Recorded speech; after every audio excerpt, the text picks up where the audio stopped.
3 months.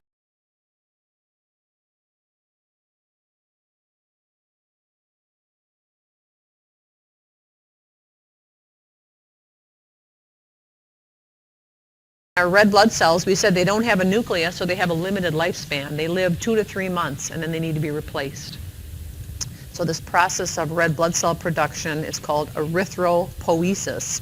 And what's kind of nice is we have a hormone called erythropoietin, so right here in blue.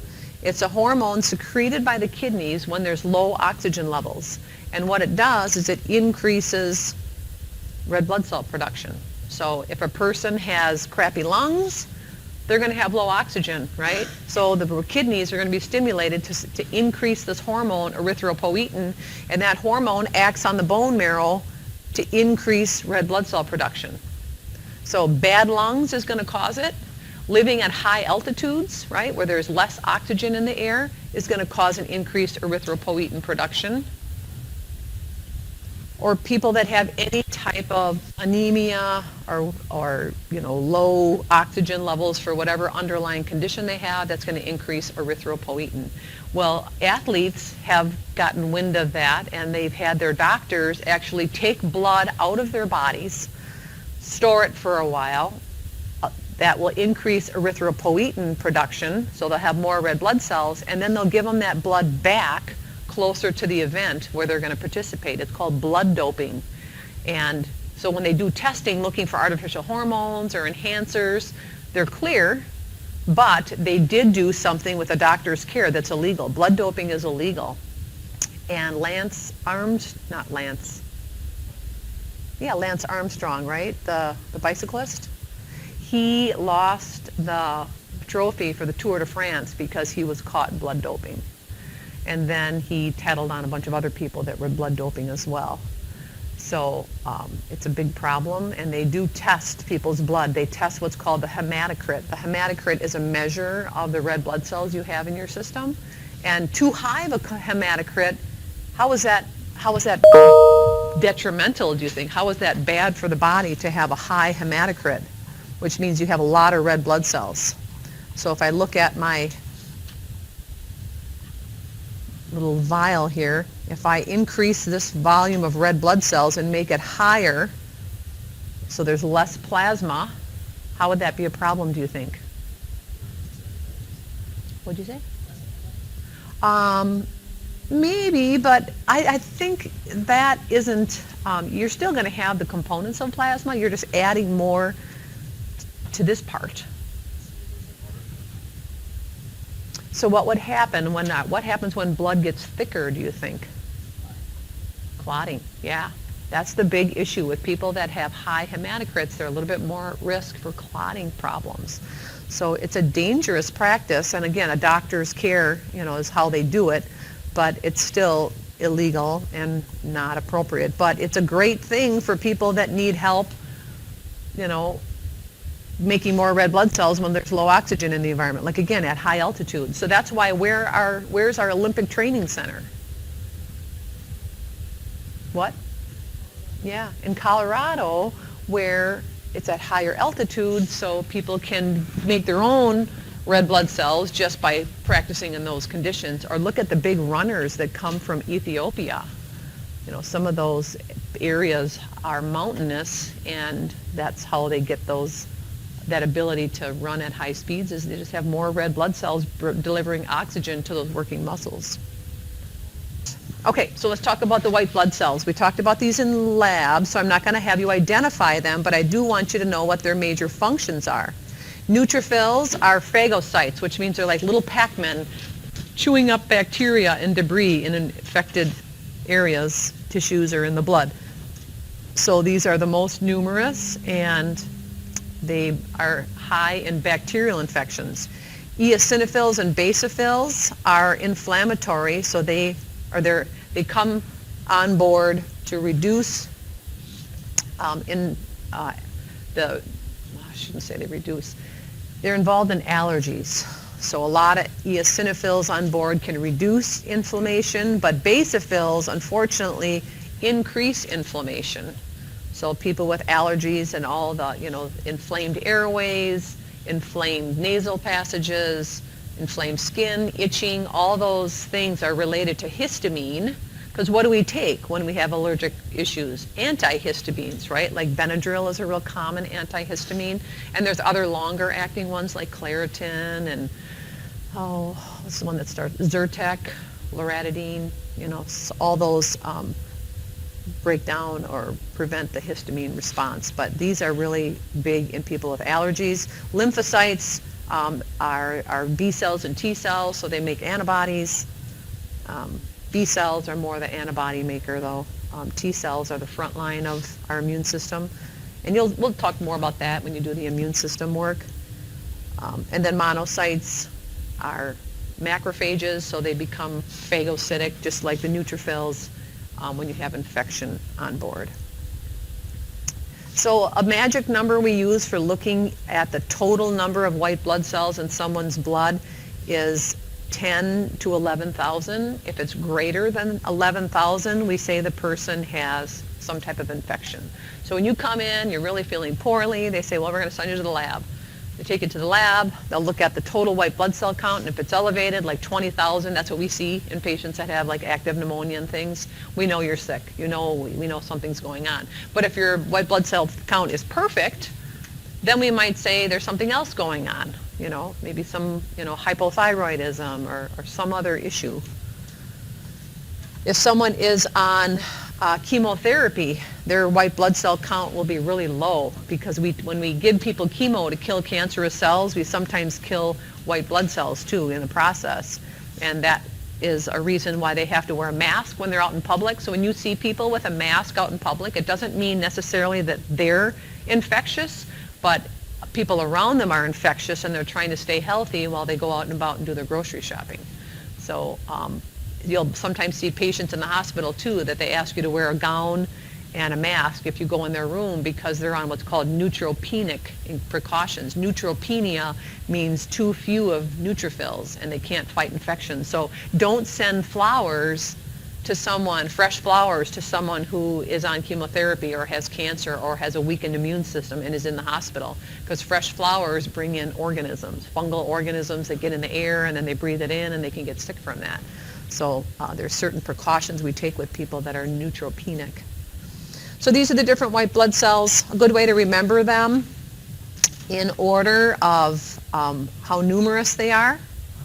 So these are the most numerous, second numerous, third, fourth, the least numerous. So never let monkeys eat bananas. And that's how to remember the order of those white blood cells. Thrombocytes are also called platelets. So they're important in preventing blood loss when we have small little cuts. They only live 5 to 9 days, so we're constantly making new ones. So when you cut yourself, you're cutting little tiny blood vessels in that tissue. When you start to see bleeding, you've cut through capillaries. So the first reaction is a reflex, which is called vascular spasm. So what happens is the blood vessel constricts, and that reduces blood flow and prevents blood loss. So that's a great reaction, right? And then the platelets that are passing by that damaged tissue area are attracted to the damaged tissue because the damaged tissue releases chemicals, and they start to stick to that damaged part of the capillary. And then the platelets release chemicals that make it even more sticky. So more platelets as they come passing by, they stick. And if it's a minor paper cut, that's all we need. Is platelets form a little plug, we put a little pressure and the bleeding stops, we're done. But like I talked about in the lab, if you slice your finger with a knife slicing a tomato, then you need a little more help. Then you need the coagulation process to kick in. So hemostasis, stasis means to stop. So this is when we're stopping bleeding. This is the process of stopping bleeding. So make sure you define that term if you don't know the word hemostasis. Like if you see it on the test question, for example, make sure you know that means stopping bleeding. So without hemostasis, we would bleed out our entire blood volume. And people with, clotting disorders like hemophilia, that's a real problem for them. They need to be prepared and have their clotting factors nearby. So here's what a platelet plug looks like. So you have all these little chemicals that are released. And then we have something in our blood called fibrinogen, which comes in and helps bind these platelets together to form a little plug, to plug the hole. And the tissue is collagen that the platelets stick to. So we've talked about collagen before, collagen fibers that we find in tissues. It's a protein. So when we coagulate blood with more severe cuts and bleeding, there's a couple of steps that have to occur. So first of all, we have to activate this enzyme that's in the blood, and that is activated by chemicals that are released during tissue damage. And then we have a protein in our blood that is called prothrombin. It's converted to thrombin, and then thrombin acts as an enzyme to convert fibrinogen to fibrin. So this yellow that you see here, that's fibrin. It's an insoluble, so it's normally, fibrinogen is dissolved in our blood and we can't see it. Remember we talked about that, fibrinogen last time? It was one of the 3 proteins in our plasma. Remember it was albumin, globulins, and fibrinogen. So this fibrinogen is normally invisible in our blood, it's dissolved. But when it is converted by thrombin, so thrombin acts as an enzyme and changes fibrinogen to fibrin, which is a visible thread-like protein that sticks to damaged tissue and catches the red blood cells flying by and forms a clot. So that's what the yellow is here. So that third step, when we convert fibrinogen to fibrin, we've formed a clot. So a clot is a network of fibrin threads that traps red blood cells, platelets, and fluid in that area. And that's good. Then we stop our bleeding, right? What do we call that? A clot in the brain. Stroke. So that is an embolism. We call that an embolism because it was formed in the heart from the blood pooling from the atrial fibrillation, but it formed a clot. It traveled through the body and got stuck in the brain. Let's say you form a clot in your ankle from surgery, and this happened. We had a patient that had ankle surgery, was a college student, had ankle surgery and formed a bunch of clots. He broke his ankle playing a sport, had a bunch of clots forming in his lungs and he couldn't breathe. What do we call that when you have a clot in your lung? Called PE, pulmonary embolism, yeah. And people can die from that. My grandmother died from that suddenly. She was discharging from the hospital. She had knee replacement surgery, and this was back in the 80s, so we probably weren't very good about giving blood thinners correctly back then. So she had knee surgery. She was feeling great, got up to use the bathroom, suddenly became very short of breath, and died within 10 minutes. They couldn't revive her, and they found that she had a massive blood clot in her lung that had formed from the knee. So very, very serious stuff, and this is why we need to get our patients walking. Letting them sit around and tell you that no, they're not going to get up and walk, they just want to lay there, increases their risk for blood clots. We need to move around. Same thing with you guys. If you're taking a long flight overseas and you're sitting in that plane for 12 hours, even 8 hours, you need to get up and walk and pump your calf muscles and move because blood clots when it sits. What?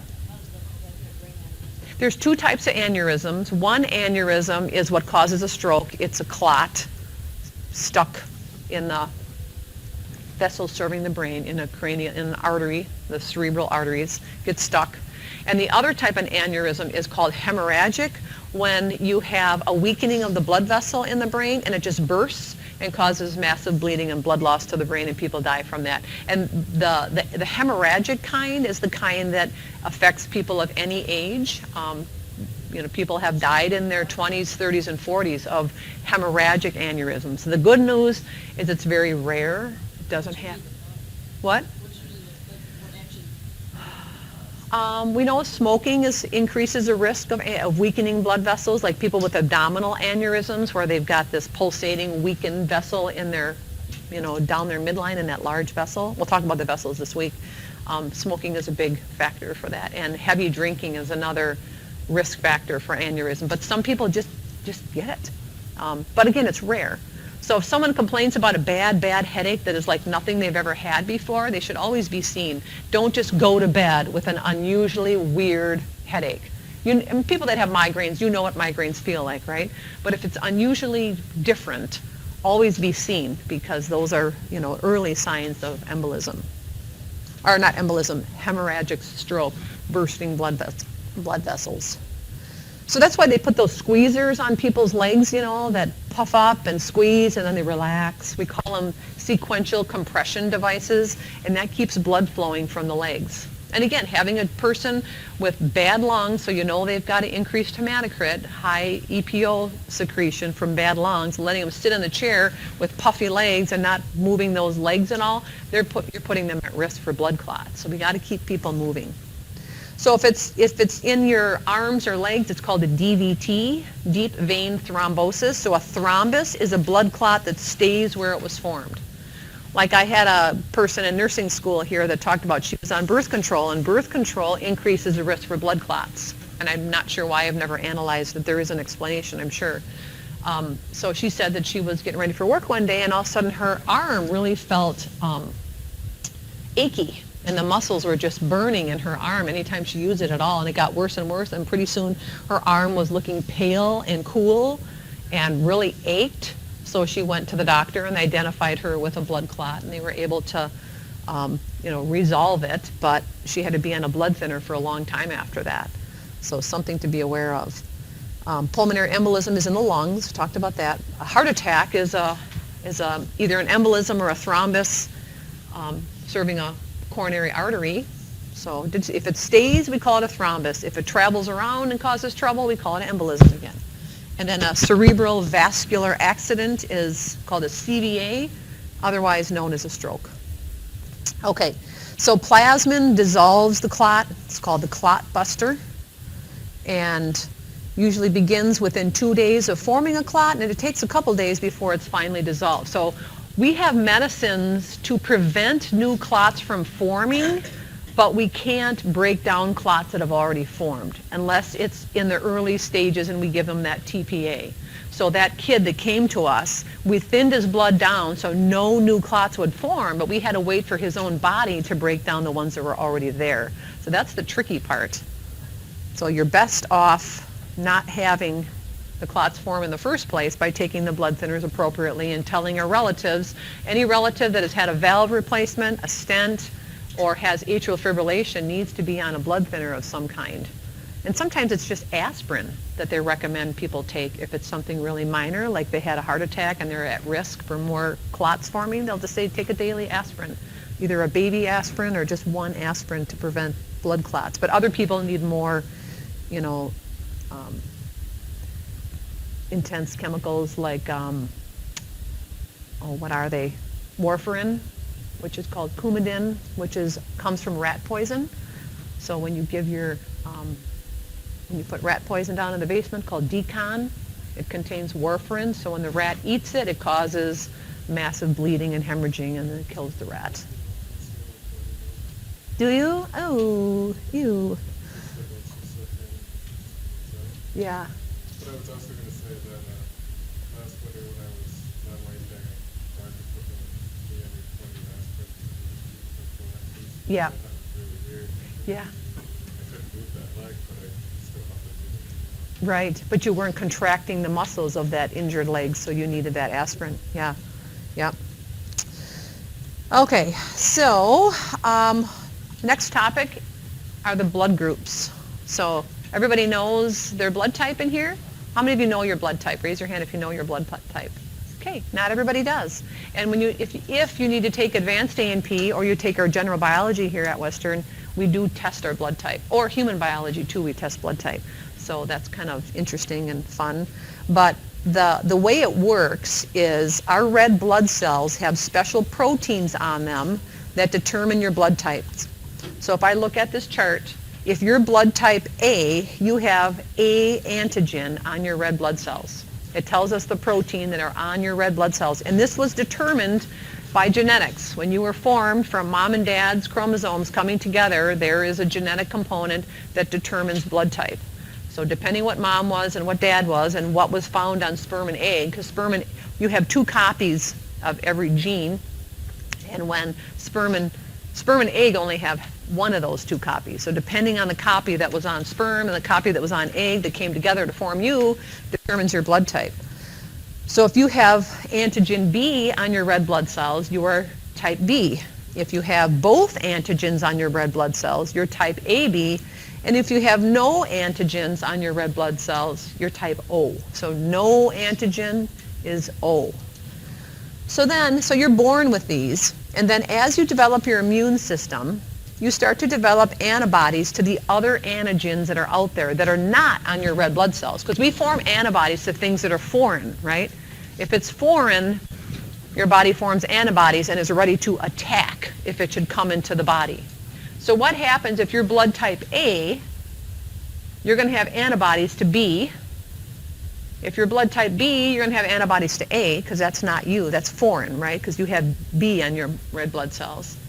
And if you are type AB, you're not going to form any antibodies, because both of these you're going to recognize because you were born with those, right? It's like Lady Gaga's song, I was born this way, right? And then if you're type O, you're going to form antibodies to both A and B because you were not born with those. Your body's not going to recognize that. So if you're going to give somebody red blood cells, that's what when you donate blood, they get rid of all the plasma and all that stuff and then give you a small little thin square bag called packed red blood cells, because that's what people need. When they're, low oxygen and bleeding out, or a mother that lost a lot of blood with delivery, they're going to give you red blood cells. And just that's all they care about. They're not going to pump up the plasma. We'll give you some normal saline to pump up the plasma. We're going to give you the packed red blood cells. So we got to make sure that those red blood cells we're giving that person are not going to cause a problem with the antibodies present in their plasma. So which one is safest to give someone who's bleeding on the roadside and the ambulance comes and they got to give them blood in the ambulance? What is the safest red blood cell to give them, do you think? Oh, yeah, because there's nothing for those antibodies to interact with, because the red blood cells are clean as a bean, right? But the problem is people that are type O, there's another factor that comes into play called the Rh factor. And the Rh factor is another antigen present on red blood cells. We call it the D antibody. It's not shown in this particular table, but if you added the letter D to the A, like if we put a D antigen on here, then we would say the person is A positive. If it doesn't have the D antigen, we would say it's A negative. If we put the D antigen on this in addition to the B that's already there, then it would be B positive. If there is no D, B negative. Put a D here, AB positive, no D, AB negative. If I put it on here, just the D, it would be O positive. If there is no D, I say O negative. So here's the bad news. Only 1% of the population is O negative. And that's the truly clean red blood cell, right? There's no D, there's no A, there's no B, there's nothing for those antibodies to form and attack. So the issue is then we need everybody to donate, because if I'm A positive, can I donate to A positive? Yeah, that's a match, right? So they're going to have the same antibodies in their blood as I have in my blood if I'm A positive. So that's why everybody needs to donate, because heaven forbid there was some major explosion, like what happened here at Western if we had a packed, building of students and there was some gas explosion, we had massive bleeding, we have to give lots of people blood and there's no blood around to give. That's happened, right? So like Hurricane Katrina, we had a blood supply shortage. And O negative is the most important blood to give, because we can give that to people that we don't have time to match their blood. So, question. So, is it, should I have to do it just right outside of blood sugar? Mm-hmm. And then may not be donors anymore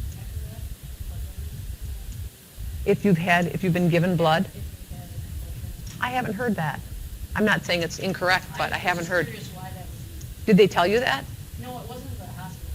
Somebody else had told me that I went there to donate blood. Oh. Huh. I don't know. I have no idea. I haven't heard that. We could look it up, though.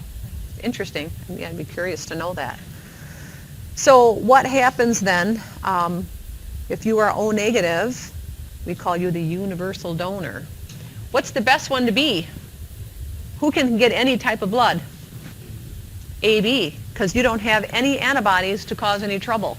So if you're AB positive, that's the best blood type to be because, you know, you can get anybody's blood. And it's funny, my kids, I got little cards in the mail. It must have been through the hospital. They're asking them to donate, and all 6 of my kids are AB positive. So what does that tell you? I know that I'm A positive. I know that for my blood type. Yeah, my husband is B positive, and we have, so that means my 2 genes are both A, and his 2 genes are both B, so 6 times, 1A, 1B, AB, and we're both positive, so AB positive kids 6 times. But if he was O, he would have nothing to give, and I have A.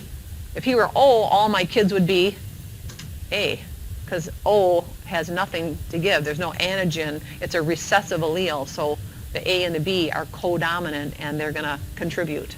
Yes? Are there blood types that X well? No.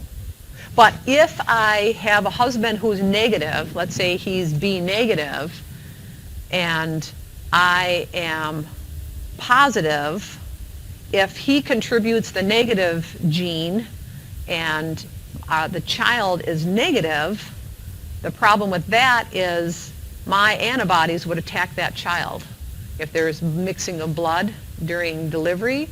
And then my exposure, no, I'm sorry, it's the other way around. A negative mom with a positive dad, sorry. Negative mom, positive dad. So you have a positive baby.